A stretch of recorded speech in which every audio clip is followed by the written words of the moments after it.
journey for you to get back to this moment, and we could see the emotion immediately after in the cage, but you've had a little chance to let it soak in. I'm sure spend some time with your family. What are the emotions like right now? Man, it's surreal. It's surreal to be back here in front of you all. Just more grateful than ever. You know, at one point in my career, just took it all for granted, and just, you know, I was just dreaded doing some things like this. And now after not having it and realizing how easily it could be all gone, not having this, I'm more grateful for every ounce of this process. Incredibly quick start to the fight tonight. Were you anticipating it to be, you know, that much of a barn burner right off the bat? Yeah, you know, I think, you know, I heard Daniel say things like he wanted to show me right away that you know, the 2 years will affect me and that I'm not meant to be here and things like that. So we knew that there wasn't going to be a filling out process. We knew there wasn't going to be time for ring rest. We knew we were going to have to get straight to business, and that's what happened. You said you were going to get the finish. I mean, did you envision that type of knockout, you know, a high kick, you know, finishing it the way you did? Did you see that as a possibility? Yeah, we expected to finish Daniel Cormier. I said it in several interviews before the fight.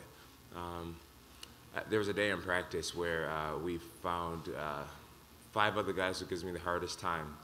And my coaches made me match up against all of them. They had 1 round each in 5 rounds. And I finished 3 out of the 5, which is something I have never been able to do before. I had 2 TKOs and a submission. And my coaches told me after that practice, they said, "Jon, you are stepping into your prime, my friend."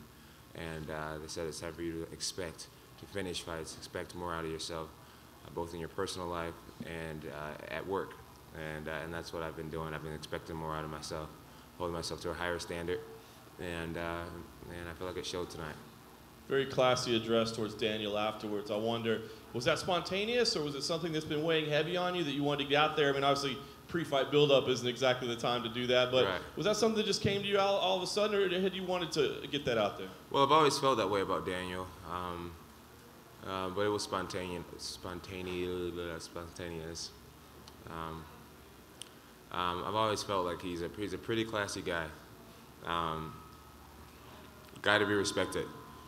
Stand-up champion, model champion, but unfortunately, you know, I came into this game at a young age with big ideas, and despite how good of a person he is, there's no mercy in combat, and I have to do what I have to do. All right, it's either me or him, and so you know, what happened, but he should be respected. And I don't think he should ever be questioned whether he was a true champion or not in my absence. He fought 2 of the toughest guys in the division. He won those fights, and he carries himself like a champion. So I think that should be recognized. Last thing for me, Jon, the call out of Brock Lesnar, I think, was a little bit unexpected. Talk about the genesis of that, where that was coming from, and why you were motivated to do that. You know, to be honest with you, I have no clue where this Brock Lesnar situation came from, how it started. But it got serious really quick. And I started talking to my management team, first-round management, and my team at Jackson's MMA. And I said, well, what do you guys think if this was to happen? And obviously my manager's like, well, it's going to be a big payday, right? That's his job, right? Make me money. But my team at Jackson's MMA, Jackson Wink, they said, Jon, you can win that fight. You know, you're gonna have to dig deep. You're gonna have to take your self-belief to a higher level. You're gonna have to earn this fight. Obviously, you have to change a lot. You know, fighting at 225 or 230. But say you can do this. And so we made up in our mind that we were serious about it, and I think it'd be great for the MMA world, right? It would definitely bring more general public to the sport of mixed martial arts, and that's what we need. We need to expand our sport, and so why not be the guy to play a part in that? Jon, back here, what does it say about you? And you were pretty confident going in that you would perform like that tonight, but Dana was even blown away. Everybody here, to see you do that after the amount of time you've been off, all the things that you've been through. I mean, you were overwhelmed at the end, but what does it say about your overall greatness in your career that you can come back in and do what I don't think anybody could come back in and do tonight. Thanks. Yeah, man. You know, we made a shirt that said "I'm broken," and I've made that my kind of life motto or slogan, whatever. It's just to be unbroken and to believe in believe in your dreams, despite how you get sidetracked in life.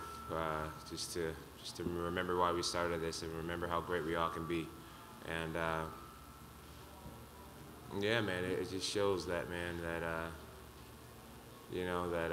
can't be broken, can't bend me, can't break me. And I feel that way right now. I feel stronger than ever. And I hope that this story motivates somebody else to get on their feet and kick some ass in life. That being said, as good as you were tonight, how much better can you be now that you, quote unquote, have your life together and outside of the cage is seeming to be aligned with inside of the cage and you hitting your prime all at the same time? How much better can you be even than you are now? As far as saying I have my life together, life is a day-by-day thing, You gotta just try to make good decisions, one situation, one day at a time. So, my life is still a work in progress. But I feel like I can be much better. Tonight, defensively, I felt like that I wasn't the sharpest. I got caught with some really, really big punches, some big hooks. Thank God for blessing me with a good chin. Yeah, I feel like the best is yet to come. At age 30, I feel like I'm in my physical and mental prime. And just believing that will allow me to train at a higher level and just expect more out of myself. So I feel like my best years are still ahead of me. I think it should be very scary to a lot of these light heavyweights that I'm still the youngest guy in the division and want to be here for a long time. Hey, Jon, right here. I think Kevin started first. Okay, I was quick. Respect your elders. always. Congratulations, Jon. Thanks. Can you compare this, put this in context with your win over Shogun Rua? When you set the record, you become the youngest champion, and that was such a dominant performance, and it's kind of like now, in a way, you come full circle. How do those two compare to you? They were definitely very similar. In a way, it feels like this fight feels like my first championship ever, almost, because I feel like I have a new beginning. I went through such a dark period, and it's depression and all these things, and now the light is here at the end of the tunnel, and I feel like I'm leaving my past behind me. And I'm just, I'm erasing everything that I've done before. I feel like this is the start to a new career, a new championship, and I feel like I want to be a better champion than I was in the past. So I feel like a new champion. This is my time to start all over, and to just be a better champion and be the champion that the fans deserve. So that's how it compares. How much? I'm not sure if that made sense, but it made sense to me. How was your mom in your mind tonight? This is your first fight since you lost your mom. Was that? My mom has been in my mind for sure. Yeah. Glad that she got to watch the fight tonight, front row. She had the best seat in the house, and yeah, I know she'd be extremely proud right now. So yeah, I'm happy. And I just wanted to follow up on one other thing. Do you plan to, if Brock does take the fight, and he said, "Be careful what you wish for, young man." So I told Greg Beecham that. But if he does take the fight, would you think of campaigning as a heavyweight? And if he doesn't come back because of his suspension and everything else he has, a fight with you and Stipe would certainly, he's not that massive heavyweight that a Brock is. Would that be something people have talked to you about, fighting heavyweight a long time? Would you consider campaigning there? I feel like if I was to take a fight at heavyweight, it would be against a person who I felt, me and my coaching staff felt like it was just a perfect matchup for me. Right now, Stipe is looking extremely impressive. And I believe when you get an extremely talented big guy versus an extremely talented little guy, a lot of the cards are in his favor. At the same time, I fear no man, but I strike for a reason when I strike. And I feel like Stipe is relatively unknown to the general public, so it wouldn't even be a real super fight, in my opinion. I think the MMA fans would be really excited about it, but the general public wouldn't care about that fight. Most people don't really know who he is, with all due respect to him. So if I'm going to sacrifice being the smaller guy, I think stylistically, Brock would be a fight that makes way more sense, and the payday would be tremendous, and what it would do for our sport would be tremendous. It would have much greater impact. So for many reasons, a Brock Lesnar fight just makes more sense to me. From a timing standpoint, I'm here. From a timing standpoint, he may not be able to fight for a while, and you may have to have a fight before that, possibly. And I mean, what do you think of, say, Gustafsson or Ozdemir? And did you see the Ozdemir fight by any chance? I did watch Ozdemir fight tonight. I thought he did a great job. You know, I'm not going to really make comments on anyone else. I don't want any headlines tomorrow to be about any other fighter. This is my moment, and when the time comes to get talked to about a possible opponent, then we'll let the headlines come out. But as of right now, I'll let them be about the great thing that happened tonight. Obviously, with you calling out Brock, that's a new challenge, and you know, it's a bigger challenge. When you look longer term at your career, with what you've accomplished, do you think you can be satisfied staying light heavyweight and just taking on the next #1 contender who comes? Yeah, I feel like you know, people always say to me, well, you know, you're too long, or you're too big, and it's cheating that you are light heavyweight. But I can't control the way God built me. And one thing that I can't control is my weight management, and I do a very good job at that. I literally had ice cream this week, pancakes this week. I did things to keep my weight up. Tonight I fought at 215, which is light.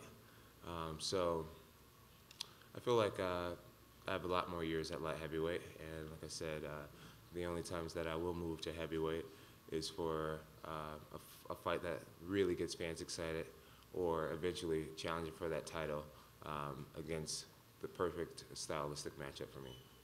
And I mean, even thinking about this, Brock, I mean, is this something that fight that, you know, over the last 2 years, the sport has changed, and we've sort of seen, you know, things that we didn't know were possible just in terms of the promotion. Has it been you sitting on the sideline and watching those challenges and watching those new developments and realizing that new things are possible? Absolutely, absolutely.